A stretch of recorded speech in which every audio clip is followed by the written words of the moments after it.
This is the Giraffes Don't Eat Steak podcast, a show that brings you marketing stories, tips, hints, and much more. A treat for those who want to succeed in business or marketers who just want to learn. Hello, Alex. Hello, how are you doing? I am good. How are you? Very well, thank you. Very well. I am so excited to introduce you to a friend of mine, Ben Holloway, who is joining us today. Hi, Hi, Ben. Ben. Hello. Afternoon, Alex. Good morning. I'm behind. Of course. Yeah. Okay. Well, you're a front, whichever way you look at it. Yeah, that No, always confuses me. definitely I think behind. definitely behind, yeah.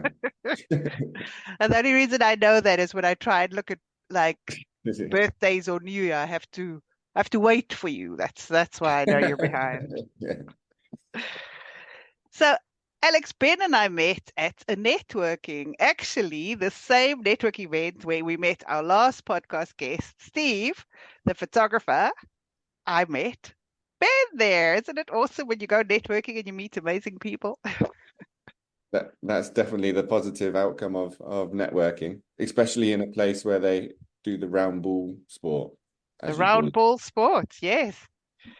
I think, Ben, you and I were as equally interested in the locker rooms. That's why we ended up chatting Yeah. about strategy, right? We both had limited interest in empty locker rooms. Yeah, that's right. That's right. Yeah. Yeah. How did the strategy conversation spark? Was it I don't know, the false hope of maybe seeing some players in the dressing room, but then it didn't happen? Then you're like, oh, that's not a good strategy because you promised something and then it didn't happen. Actually, it could have, because I do remember us talking about how disappointing that tour was. Yeah, it wasn't very good. It wasn't very good. I think where it started from my perspective was I was intrigued by the name of your business, Erica, because it's got marketing detective. And the thing that was interesting to me is in what I do a lot of the detective or the sort of deep dive into what's really going on. So it struck me that you probably were somebody who looked more strategic at problems. Absolutely. Well, why don't you tell Alex a little bit more about what you do, Ben, so he can be in the loop? Okay, well, for many years, I ran and helped grow a creative agency. And then it was sold. And then I went to work for a series of people that may or may not have been our clients. And these were brands where they were in a state of flux, so largely consumer brands, and they needed help to turn around their fortunes. Now, I'm coming in here with a brand lens, but what I'm landing into is a lot of cultural problems, a lot of structural problems in the business. And it felt wrong to me to be playing around with the brand bits first.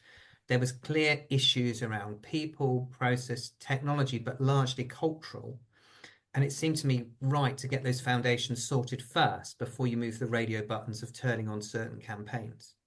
So that's kind of by accident where I ended up doing a lot of stuff in the strategy space in order to then make the campaign or marketing piece far more effective. And it just so happened, Alex, it would just be when we met, it was just after you and I had done the campaign where we launched a new brand within the business, but culturally and operationally, they hadn't changed at all. Everyone was still doing the same roles. And actually, that new brand didn't get legs. If you remember, it was struggling because unless you have support structures behind a new product or a new service, you can stick all the marketing you want on it, but it wasn't going to work. And so Ben and I had a long chat about actually that synergy between we were tasked to change the marketing strategy, which we did. We found a niche, which was a large value client. We created a new sub brand. We did all the work for that, but then nothing was there to support it, right? Yeah, I mean that makes a huge impact on what we do from a marketing point of view. But I've seen it across many different businesses that I've worked in. And even when it just comes from any kind of transformation in the business, whether it's going from, let's say, like more of an analog approach to a more digital approach, if the mindset and the people within the business do not change as well, then that that digital transformation doesn't work either. I'll take an easy example of a call center going from manually calling people to having digitally Inbound leads. inbound and digitally fulfilled leads and sales. That's very hard to handle for the analog side of the call center unless they have the mentality transformation as well, not just the physical transformation within the business. Yeah. And you were talking about examples, Ben, where you had done your bit, but then the marketing strategy hadn't changed, right? And they were still using the old marketing No, strategy. but I think where the skill that you and Alex have in spades that brings a lot of value into the business is when you look at marketing as also an internal facing function, Yeah. because the marketing sphere of the business, almost like the outer skin of it, is very much exposed to the consumer. And that insight and intelligence is really powerful when you bring it into the different teams within the business, when you make them think and change what they do, gold around what the customer wants. So it's really powerful. So I see the marketing skills and facets and capabilities a really good lens into the business to help the business grow, not just with sales and positioning, but also ways of working. So that's why I was curious about how you worked. Yeah. So what would be like one of your top, if you had to describe your ideal client, let's go back to ideal client, what would that look like for you, Ben? What kind of problem do they have that you help solve? There's generally, I think, three or four key issues. There are ones around growth. So it's doing the same thing time and time again, but why is the ground not moving? Why are we not gaining more revenue? There is usually also the argument about a lack of productivity or togetherness, a cultural issue in the business. There is usually also issues to do with technology and how are we harnessing it and how's it working. And it's usually lots of misfiring bits around the organization. And generally, it's also being envious of looking over the fence next door and they've got a nicer garden, which I call competitor envy. Is how do we emulate more the businesses we strive to be like? They're generally the areas of focus. And so I guess the biggest challenge is people, Mm. not necessarily the strategy, the technology, the logistics of it. It's the people management side of it. Yeah, absolutely. I mean, 90% of what I've done, time and resource, has been moving the culture, then delivering the campaigns or changing ways of working has been 10%. So Yeah. absolutely, it's taking the people with you.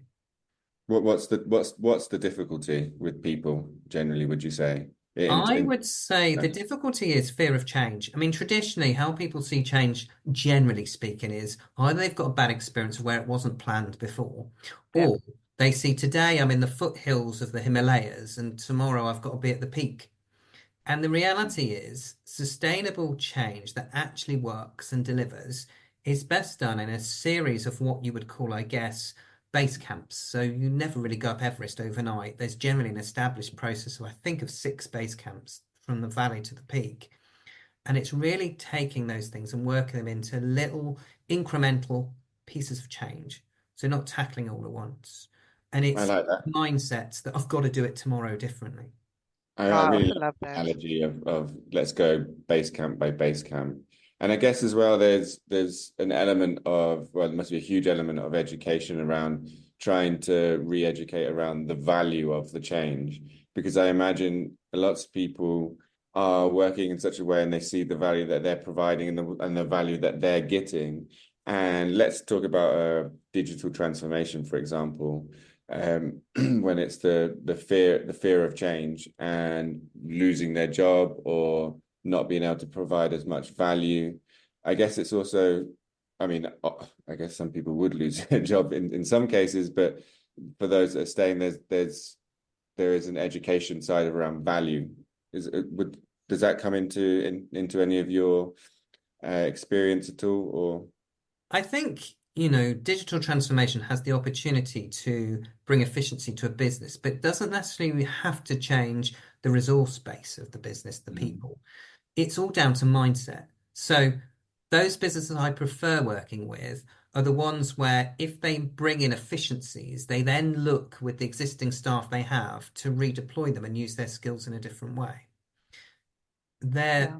often the ones that are better to face change. And those businesses, particularly that fear AI, for example, and they might bring in changes to the way they do business, will look at how you can get your remaining people working smarter. Yeah. It's not necessarily a displacement, it's more a re-engineering of the fabric of what people do. And that's a really important message, I think. I think it's very important. And one of the things I've struggled with for all my years of working actually is internal communication, how much to share and how much not to share when you are facing a big, whether it's a reorganization or a structural change, etc. What are your thoughts? So I've been on all sides. I've been on the side of share everything. And what I've seen is some people just panic and you end up having, in some cases, mass exodus, right? They're too scared of the unknown and just you get like mass exodus, which may have been the plan actually, if I look in hindsight. Versus the other side of the coin where very little is shared until the point where it actually impacts the individual. And then that specific change is shared, but the entire strategy is not shared. It's only how it affects you as an individual and what's going to happen. And for me, there's pros and cons for either. What are your thoughts on the level of internal communication? I would say that it doesn't cost to communicate well, but communicating badly can cost you a fortune. Absolutely. I think what I've experienced, traditional team structures can be very divorced from their neighboring teams in the same business. Mm. And a change program is a great opportunity to get people working together. So I've worked in several organizations where what we've done is do a wider presentation on why change is coming, what it means and what it doesn't mean. So debunk common myths before you get started. Mm. But one of the things that a change program can do is break down traditional silos, and that internal communication message can be really powerful because you can talk, if you've done it before, like I have or you have, you can talk from experience of what worked best before, and some of the positives can be part of your initial rollout of the program that you're doing. I think if you can catalyze people around a particular thing or a change event, getting people from different teams is a great opportunity to build connections, break down traditional silos. And one of the unintended consequences you can often see is it does spiral and create even further change itself. So having turned the tap on, you sometimes have to manage the flow, but that's a nice problem to have. But where people are involved in change, they get behind it. You get the goodwill, and you start to see people putting different perspectives on things. And some of the things that you see where you're grouping together that communication group is you, with the different perspectives, you start to think, how do I de-risk this? So, for example, I was working on a project about bringing a service online that was very heavily paper based. Mm. One of the things that the finance team said by joining that conversation as part of that communication was, well, if we bring it online, we need to change the way we work with our bank. Now, that was a very simple thing, but they were very anti joining that group. But they, within a few minutes, had solved a big problem that otherwise would have not been known to others. So I think letting people know what the direction of change is, but most critically, talking about an approach to change is the most important with internal communication. So it's about the base camp analogy. It's saying, look, we are doing this, but it's in a controlled manner, and we are doing it in an incremental and sustainable way, and we're going to be testing and checking in. We're not just turning it on tomorrow. But you're not talking approval by bulk, right? It's not No, about getting no, everyone to agree. no. It's letting everyone have input, which I think is Yes, the yes, mistake I've seen absolutely. organizations make is they try and get everyone to have consensus and agree, and then that makes the change last forever, right? It just goes Yeah, on and there's on no and stop. on and doesn't work. Yeah, Yeah, I think absolutely. Some of the examples I've seen, I think I kind of agreeing with what you're saying there, Erica. It's like um, the mass communication that the change is coming, but the communication of the value that is bringing to everybody and the business, and then the individual instructions coming down, come on in like in a more individual way rather than as a mass level. But then the trying to get approval from everyone, that's just got disaster written all over it, from my experience. I mean, if I Mass. can say, I think one of the things that helps when you're communicating about change is telling people what the future looks like rather than letting them guess or make, Yeah. wrong assumptions. Take some of the unknown away from that. Now that's Exactly. a good point. Very good point.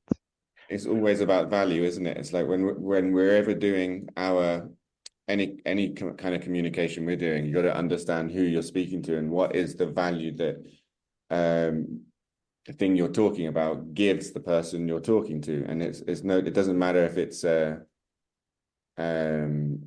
high street product or a change in the business. It's the same concept, isn't it?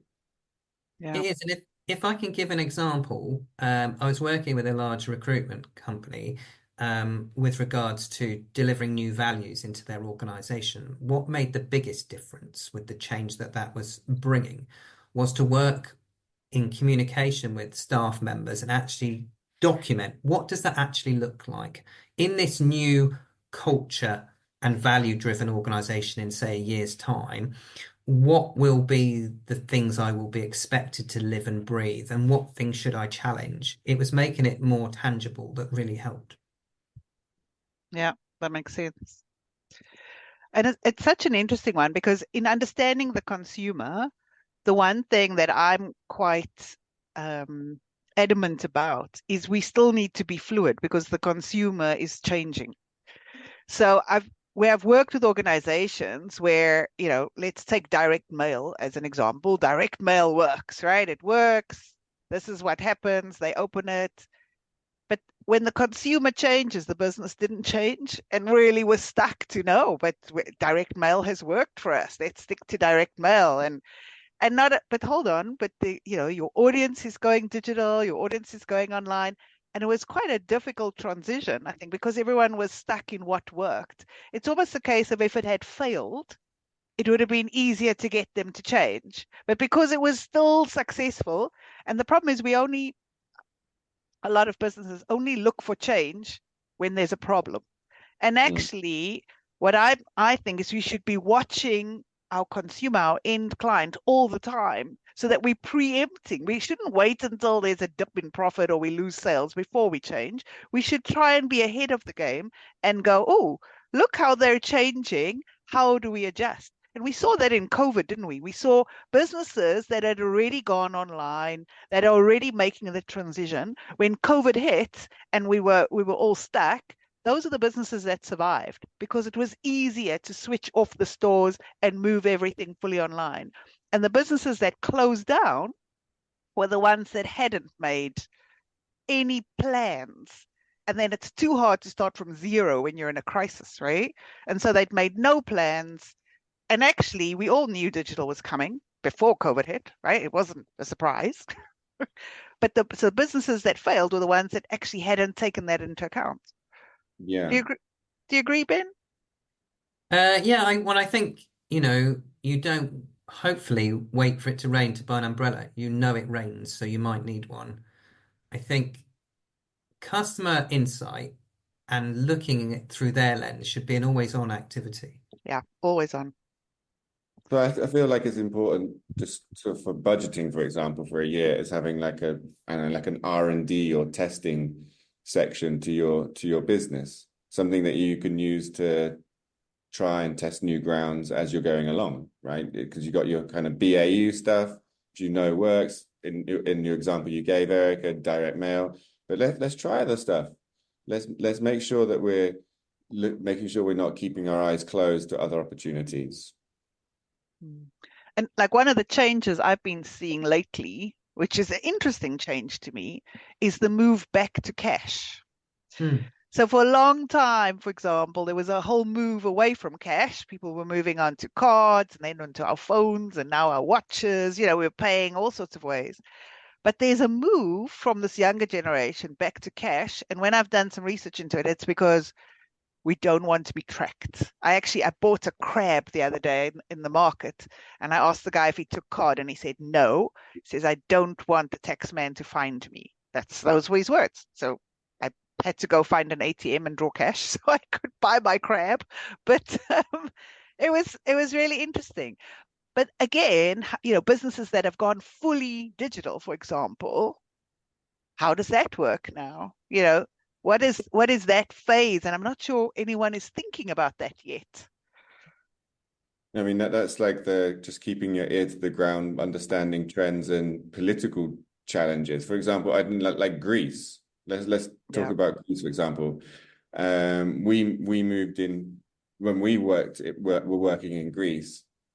We moved with one model, but then we realized, actually a lot of people don't trust banks. Yeah.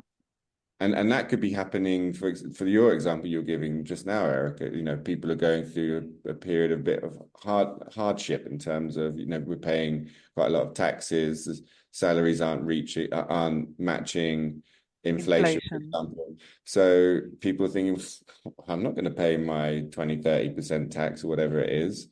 I'm going to put that in underneath my mattress, And I mean, it doesn't all have to be tax evasion. It could just be a case of, if you telling us earlier that you bought a t-shirt at Next. If you buy something at Next with a card, if you take that same t-shirt, no slip anything back to Next, they scan it. They can tell you exactly what day you bought it. They'll tell you what bank account you paid it with. Like literally, everything we do is being tracked, right? Like it's everything. And there's this generation coming out saying, I don't want people to know that I bought a t-shirt at Next on Saturday at 5 o'clock. I'm not interested in people knowing that about me. Yeah. Those people would not enjoy it here in Colombia. In Colombia, you have to give your ID number for everything. So Really? whatever you're buying, if you go on a trip or anything, even in the supermarket, they ask you for your national ID card. Wow. No. Okay. So that's not a place for those people. Why is that, Alex? I think it is a tracking thing to understand your tax, your spending, what your contribution to society, and just things like that, basically. I think, and it probably came from I don't know, I'm actually just guessing on this, but I think it's came from a massive crackdown on corruption and things in the country. But I'm sure it's not the only country that does it. So my point really is I think there's a lot of, with all these things, there's cultural and political and current affair things that you need to keep your ear to the ground to, and you just made a good point there. Some people are moving to cash, and that's something you should be aware of, especially if you're just a purely digital business. I think I'm lucky to work with an organization called the Just Finance Foundation. And what they do, they're a charity. What they do is they're trying to infuse into schools, particularly primary age children, age 4 to 11, the value of money and getting them to budget and helping them understand that a swipe on a card still equals that amount of money coming out their bank account. So they're kind of retrofitting that understanding of cash and value of money away from the contactless, it's gone, don't worry about it. So I agree with your point, Erica. I can see that in what they're doing. And it's important because we don't think when we just swipe, right? Like if it's on you just pay. It's not real until you see your bank account at the end of the month or whatever. Then it's like, oh, wait, that was a good night out. Yeah. Yeah, it's interesting. But I mean, all of this means there's quite a lot of strategic work that businesses should be thinking about, right? Like it needs to be, as you said earlier, always on. There must be some conversation. It shouldn't only be what's happening today conversations in a business. There should be a space about future, about customer research, about what's coming, and how do we need to adapt. And I think I was going to say maybe smaller businesses, but even in big corporations that I've been in, they sometimes appoint some poor soul called the innovation officer or something. So, some person in a corner gets given the job of good luck. But it's not a cultural norm for people to be doing that forward thinking. Do you find that? I mean, I encourage clients to have boot camps, once a year, if they're open to it, getting staff to work together on a particular problem, or how do we make this better, or how do we do that? One of the common things that I'm seeing more of is this jargon term around what they call sandboxes, which is basically to emulate their real environment in a safe space and talk about what if this changed, what if that changed. I think they should be always on activities, and certainly I know the old staff suggestion scheme will give staff some problems to give some suggestions to. Yeah. We're struggling with this, or what do you think about this? I was contacted the other day by a business who wanted to get rid of a member of staff who was very disruptive. Now, when I inquired and went into the detail of it, this was somebody that was questioning their way of working. And he Mm, was actually, in my opinion, from evidence, to be championed, not pilloried out of the business. And things like that should be more the norm. Now, in this case, the yeah. business chose to potentially get rid of the individual Mm. because it was a cheaper outcome than changing the culture of their whole company. Mm. Yeah. No, that's interesting.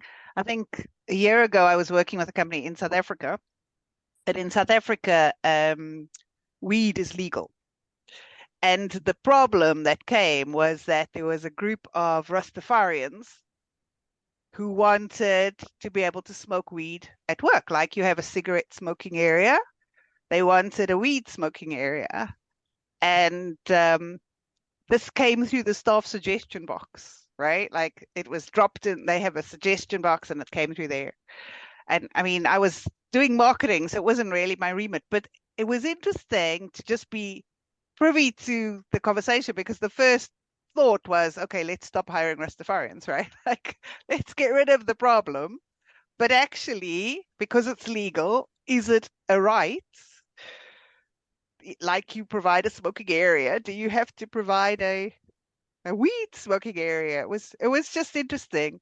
I actually must go back and find out what the final decision was, but that came through the staff suggestion box because this group wanted to be able to smoke. I think innovation can also come from collaboration if you're willing to come out of your box. So one of the interesting ones I came across was the RNLI have an international remit as well as the one we know them for in the UK and Ireland. And they want to reduce the number of people drowning. Mm, Um, and they had a challenge to how do they overcome that problem in some areas of the third world when people are trying to get water. Well, they were drowning because they couldn't learn to swim, but also the common problem was it wasn't so much about them being able to swim, it was why they were near the busy river at the time. And it was because they didn't have enough access to clean water. So what they did is rather than provide life-saving advice and how to swim, they formed an alliance, as I understand it, with WaterAid, and they brought more clean water to more villages, reducing the incidents where people would put themselves at risk. love that. That's an awesome example. Out of the box thinking that solves everyone's problem, right? Exactly, exactly. Yeah. Yeah. Love that. Yeah. Awesome. Well, Ben, I think definitely the two sides of the coin we can work together well. There's definitely synergies. I know I've definitely run, and Alex myself, we've both run into campaigns where they didn't work because the change management hadn't occurred, the business hadn't been bought in, the right structures hadn't been put in place, and definitely there was a need for you. So I if mean, any of sorry, yeah, I was just going to say, I think that the goal of all of this is making a business authentic. Um, if you can align the values throughout the organization that the customer can discernibly validate, so they can yeah, see on Glassdoor, they can see on Trustpilot, they can look on social, they can read news articles, that the business is good throughout, not just the sales and marketing. In that environment, you then have a brand with a premium appeal and there's lots of things you can do and it brings more value to the bottom line as well. So that's the goal of all of our Absolutely. working together, really. No, absolutely. You're right. Putting the customer first and helping the business grow, right? That's the end game. Hmm. So if anyone listening, if any of our listeners wants to get in touch with you and utilize your particular skills, where do they find you, Ben? Well, it's Holloway, which is HOLLOWAY hyphen or dash consulting.co.uk. And an interesting tool they can try for free is we've got a health check on our website, and it helps companies of all sizes see how customer-centric are they in different parts of their business and suggest to them ways in which they can improve. Oh, fantastic. So please go to Ben's website and do your health checks. We'll also do it, Alex. We'll do it after this and see where we stack up. Any last questions, words of advice, Alex? No, I just want to reinforce or just restate what Ben said earlier about with any change, don't expect people and don't make people jump from the bottom of Everest to the peak of Everest. Let's just climb up base camp by base camp, step by step, and understand and educate them on the value. That I just want to say that really. Awesome. Ben, any last words of advice for our listeners? Anyone thinking of going through a change, where would you start? I'd start with making it fun. Mm. Learn from the mistakes of the past, myth bust that it can be managed well, and involve your people in it so that they feel valued, and then it's more likely to succeed. And who knows what innovation they'll then drive off the back of working with your staff. Oh, I love that. Actually, that's made me think of one of my favorite projects when I was a marketing project manager, which is many lifetimes ago. But I don't know how this happened, but I was the project manager for a new building. And what we did, because we knew people didn't want to move to the new spot, they were worried about transport. There was all these fears. So we got everyone involved. And on the day we built it actually from scratch, on the day we broke ground, we bussed everyone there and gave them a little spade and bucket, and they all dug to break ground. And it was those kind of fun elements, right, that got everyone excited. And I think I'm the only one who didn't actually move into that building. I moved on before. But a lot of people are still there today. It was fun, right? Even choosing the chairs. We brought in a whole lot of chairs into the auditorium and just got everyone to come in and sit on different chairs and then vote for their favorite. So that the favorite chair got the office votes. It was just involving people and it was different and fun. So I think you're 100% right. There's a way to ease people's fears and make it enjoyable. And I would also say no change was ever successful by putting it on a screensaver. Embed it in your people. Love that. Or on a wall, right? Values on a wall. Indeed, yeah. Bring it to life. Oh, fantastic. Well, Ben, it's been really, really awesome chatting to you. We definitely need a better, longer catch up. So let's book that in soon. Alex, as usual, it's been fun. Thank you. Cheers, Ben. Thanks, everyone. Talk soon. Bye-bye. That wraps up this episode of Giraffes Don't Eat Steak. Thanks for joining us. I hope you found value in our discussion and got some new ideas to apply to your own business. Tune in next week for another round of marketing insights and inspiration. If you enjoyed this episode, please leave us a review and subscribe on Apple Podcasts, Spotify, or wherever you listen to podcasts. We appreciate you listening. Catch you next time on Giraffes Don't Eat Steak.